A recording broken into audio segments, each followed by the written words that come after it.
ও বাবা, এ তো দেখছি ভালোই সকাল হয়ে গেছে। না না, উঠে পড়ি। ও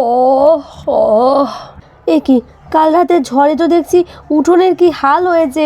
এগুলো এখন পরিষ্কার কখন করব, কখন কি কাজকর্ম করব। না না, মানুষটাকে আগে ডেকে তুলি, একা একা হবে না। হ্যাঁ গো, শুনছো? হ্যাঁ গো, ওঠো, দেখো কাল রাতে ঝড়ে আমাদের উঠোনের কি হাল হয়েছে।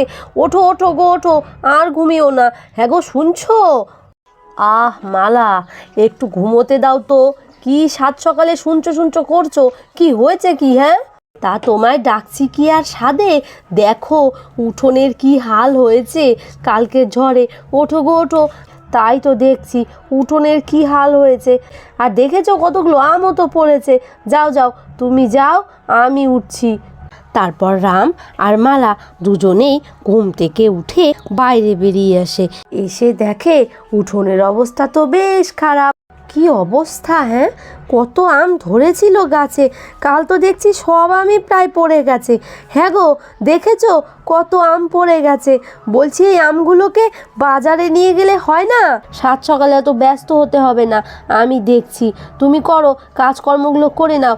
আমি ওদিকটা বরঞ্চ গোয়াল ঘরটার দিকে যাই। আর হ্যাঁ গো, বলছি গামছাটা কোথায় রেখেছো? হ্যাঁ, ওই তো ঘরে আলনাতে রেখেছিলাম, একটু দেখো না গো কোথায় আছে।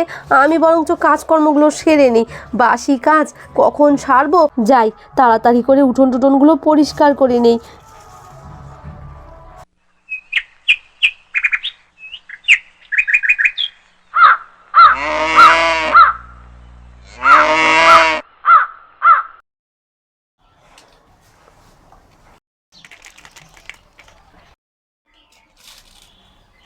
হলো, আপাতত হলো কিছু কাজ।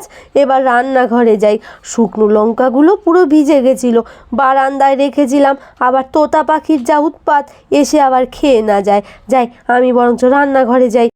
মালা এভাবেই যখন শুকনো লঙ্কা মেলে দিচ্ছিল, তখনই ওদিক থেকে ধবলি চিৎকার করে ওঠে। কি হলো? কি হলো ধবলি? চিৎকার করছিস কেন? দাঁড়া, আসছি আমি। এই মানুষটাকেও বলিহারি, এক্ষুনি বলল আমি গোয়াল ঘরে যাচ্ছি, তারই মধ্যে নেই, ঠিক পুকুর ঘাটে গেছেন। এই মানুষটা আর সকালবেলার অভ্যাসটা আর আমি বদলাতে পারলাম না। ধবলি, তুই এসব কি করেছিস? কি এগুলো কি করে রেখেছিস? হ্যাঁ, একেবারে গোবর দিয়ে খিচকাদা করে রেখেছিস। হ্যাঁ, এসে পর বলছি, এসে পর। কিরে, আয়, আমি রান্না করব তো। দাঁড়া, তোকে দেখাচ্ছি মজা। হাট বলছি ধবলি, হাট। কি হলো কি? আয় বলছি। এই তো ওষুধে কাজ দিয়েছি দেখছি, আজকাল একেবারেই কথা শুনতে চাইছিস না। ধবলিটা দিন দিন বড্ড ময়লা করা শিখছে। এই নে, আমি গোয়ালঘর পরিষ্কার করে দিয়েছি, আর একদম ময়লা করবি না। তারপর মালা গোয়ালঘর পরিষ্কার করে ধবলিকে ঘাস দিয়ে রান্নাঘরে যায়।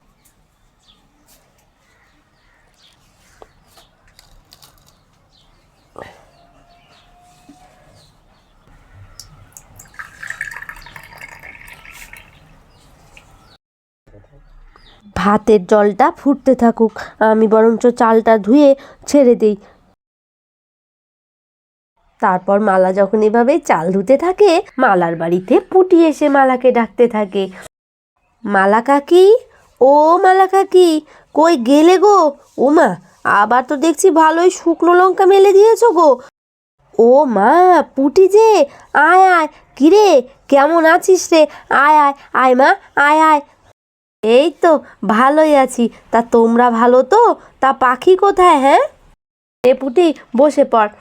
হ্যাঁ রে পুটি, ঠাকুমা কেমন আছেন রে? হ্যাঁ, তুমি এখন রান্না বসালে যে, কি ব্যাপার? আর তোমার মেয়ে তো দেখছি এখনো রাজরানীর মতো ঘুমোচ্ছে যে, তা কখন উঠবে? উঠবে রে পুটি, উঠবে। আসলে কাল রাতে এত ঝড় হয়েছে, আমরা অনেকবার উঠেছি জানিস, ঘর দিয়ে জলও পড়ছিল। কি করব বল, গরিবের কপাল। তাই আর কি, মেয়েটা ঘুমোতে ঘুমোতে রাত্রি 2:30 বেজে গেছে, তাই এখনও ওঠেনি, একটু দেরি করেই উঠছে। তা হ্যাঁ রে, তুই কি মনে করে বল তো, কী হয়েছে রে পুটি? আমরা গরিব মানুষ, আমরা আর কি মনে করে আসবো বলো? আসলে ঠাকুমা আমায় পাঠিয়েছিল, তোমার কাছে নাকি ওই হাঁড়ি কিনেছিলে না, 5টা টাকা বাকি আছে, তাই যদি দিতে, তাই দিয়ে আর কি একটু চাল কিনে নিয়ে যেতাম গো। ঘরে কিছু নেই খাওয়ার মতো, জানো তো। এ বাবা, ছি ছি ছি পুটি, বিশ্বাস কর মা, আমার একেবারে মনে নেই রে। মনে থাকলে আমি কবে দিয়ে আসতাম। বুড়ি মানুষটা, তা হ্যাঁ রে, খুড়িমা কেমন আছেন? হ্যাঁ, বিশ্বাস কর মা, আমার একেবারে মনে নেই। দাঁড়া মা দাঁড়া, আমি এক্ষুনি দিচ্ছি। তা হ্যাঁ রে পুটি, কি খেয়েছিস সকালবেলা? ওই রোজ যা খাই, পান্তা ভাত রেখে দিয়েছিল ঠাকুমা, তাই কাঁচা লঙ্কা পেঁয়াজ দিয়ে খেয়ে নিয়েছি। আর বসবো না বুঝলে, গিয়ে আবার 2টো মাটির হাঁড়ির অর্ডার আছে, ওগুলোকে রং করতে হবে। দাও মালা কাকি দাও, আমি তাড়াতাড়ি করে বাড়ি ফিরি। যাওয়ার সময় আবার চাল নিয়ে যেতে হবে, ঠাকুমা যে আমার জন্য অপেক্ষা করছেন। দাঁড়া পুটি, দাঁড়া দাঁড়া, এসেছিস যখন মা, 2 মুঠো ভাত খেয়ে যা মা, একটু দাঁড়া। তুমি খেপেছো নাকি মালা কাকি? এক্ষুনি পান্তা ভাত খেয়ে এসেছি, বুঝেছো? আর গরিবের পেট বারবার খাওয়ার অভ্যেস করলে হবে? এখন আর খাবো টাবো না। দাও দেখি, 5 টাকা পাই, দিয়ে দাও, আমি বাড়িতে যাই, যাওয়ার সময় চাল কিনে নিয়ে যেতে হবে। আমি শুনছি না রে পুটি, তোকে খেয়ে যেতেই হবে। আর শোন, যাওয়ার সময় কটা জিনিস দেব, নিয়ে যাবি মা, কেমন?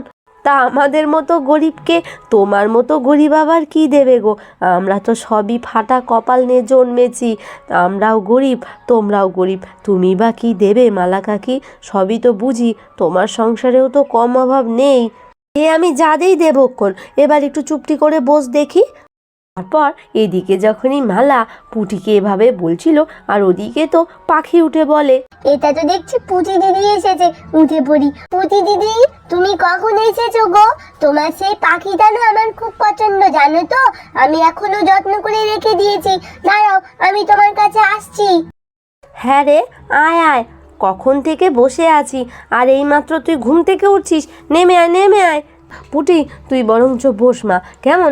আমি একটু লাউ ডোগার তরকারি করি, আর ভাতটা উপর দিয়ে নিই। ভাতও হয়ে এসেছে, দেখ না, গল্প করতে করতে উনুনটাও কেমন নিভে গেছে।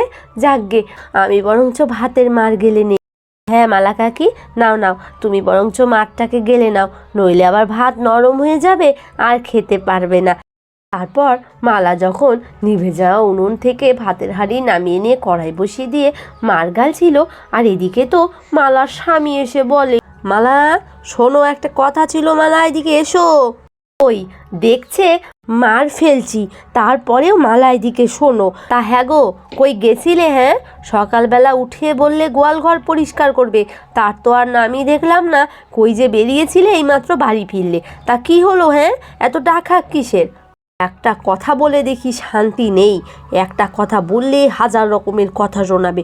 তা আমি কি সাদে বেরোই নাকি? বাড়িতে বসে বসে থাকো, বুঝবে না, বুঝেছো? পুরুষ মানুষের কষ্ট তোমরা কিছুতেই বুঝবে না। তা আমি কি পুকুর ঘাটে সাদে গেছিলাম নাকি? গেছিলাম সেই চারাপোনা কিনতে, খদ্দের এসেছিল, বুঝেছো? তাই ভাবছি আজকে বেচে দেব। আজ আর জমির কাজে যাব না, তুমি ধীরে সুস্থে রান্নাবান্না করো, আমি এক ফাঁকে এসে খেয়ে যাব। যত সব ভাল লাগে না, একটা কথা বললে 1000 ঘন্টা কথা শুনিয়ে দেয়, যত সব। হ্যাঁ গো, রাগ হয়ে গেল তো, একটুতেই দেখছি বাবু রাগ হয়ে যায়। এদিকে এসো, দেখো কে এসেছে, পুটি এসেছে, একবার এদিকে এসো। আরে পুটি যে, তা আগে বলবি তো পুটি যে তুই এসেছিস। হ্যাঁ, শুধু শুধু মাথাটা গরম করে ফেলেছি। যাকগে, তা কেমন আছিস রে মা? হ্যাঁ, তা বলছি খুড়িমা কেমন আছে রে? ভালো আছে কাকু, ভালো আছে, ঠাকুমাও ভালো আছে। তা যাও না কাকু, তোমার বুঝি তাড়া আছে? কোনো ব্যাপার না, যাও কাকু যাও, আমি কিছুক্ষণ আছি তো। থাক থাক, খেয়ে দিয়ে যাস, বুঝেছিস? আমি তাহলে আসি, কেমন? আর ঠাকুমাকে আসতে বলিস রে, আমি আসি, কেমন? এই বলে রাম চলে যায়। দেখেছিস পুটি, দেখেছিস? এই হলো স্বামীর ঘর, দেখেছিস তো? স্বামীর ঘর একেই বলে। স্বামীর ঘর বলে না কি বলে, আমার শুনে কাজ নেই। আমায় এবার ছাড়ো গো কাকি, ঠাকুমা আবার রেগে যাবেন। ও মা, জানো মা, জানো আমি কি দেখলাম? ও পুঁটি দিদি, জানো আমি কি দেখলাম? আমি দেখলাম কি, পাল খুড়িমা অনেক রেগে বেগে এদিকে আসছেন। আমার মনে হয় ভীষণ রেগে আছে। আমার বাবা এমনিতেই দেখে ভয় লাগে, আমি বরঞ্চ ঘরে যাই। দেখেছো কাকি, দেখেছো? ঠাকুমা নাকি এদিকেই লাঠি নিয়ে আসছেন। এবার কি হবে? মুখের কথা তো মুখেই রয়ে গেল। দেখেছো, ঠাকুমার একটুও তর্স হয় না। এখন কি হবে? হ্যাঁ, ছোট্ট বন্ধুরা, ঠাকুমা আসছেন আমাদের বাড়িতে। ঠাকুমা আসার পর কি হয় দেখতে ভুলো না। দেখা হচ্ছে এর পরবর্তী পর্বে। আর হ্যাঁ, তোমাদের যে কেমন লাগলো জানি না, যদি ভালো লেগে থাকে একটা সাবস্ক্রাইব আর লাইক করে দিতে ভুলো না। তাহলে আজকের মতো এখানেই শেষ করছি। সবাই ভালো থেকো, সুস্থ থেকো, টাটা।